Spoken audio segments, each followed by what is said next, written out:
Sa harap ng mas madaling access ng kabataan sa online platforms, lumalawak na rin ang kanilang pagkakasangkot sa online gambling. Dahil dito, naghain si Senador Win Gatchalian ng resolusyon para imbestigahan at pigilan ang patuloy na pagkalulong ng kabataan sa iligal na pagsusugal. Alamin ang detalye sa report ni Troy Gomez.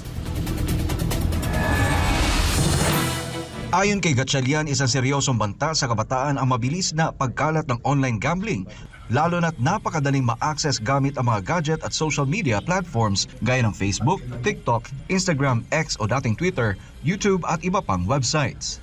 Bagamat malinaw sa batas na ipinagbabawal ang pagsusugal para sa mga menor de edad at estudyante, giit ni Gatchalian, kulang pa rin ang konkretong pambansang pulisiya at mga education-based interventions para masawata ito sa antas ng paaralan. Kaugnay nito, una na ring nanawagan si Senador J.V. Ejercito na higpitan ang regulasyon sa mga e-wallet apps na umano'y nagiging tulay para sa lumalalang online gambling sa bansa. Ayon kay Ejercito, kung noon ay isabong ang problema, ngayon ay online gambling na gamit ang digital wallets. Paalala pa ng senador, ang layunin ng e-wallets ay gawing madali ang mga transaksyong pinansyal, ngunit ngayon ay nagagamit na rin sa bisyo na maaring sumira sa kinabukasan ng kabataan. Naniniwala sa Ejercito na dapat reviewin at higpitan pa ng mga kinauukulang ahensya ang mga umiiral na polisiya sa paggamit ng e-wallets upang maiwasan ang patuloy na pagkalulong ng kabataan sa online gambling.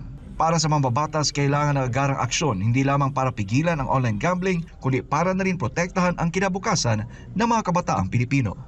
Para sa Diyos at sa Pilipinas kumahal, Troy Gomez nag-uulat, SMNI News.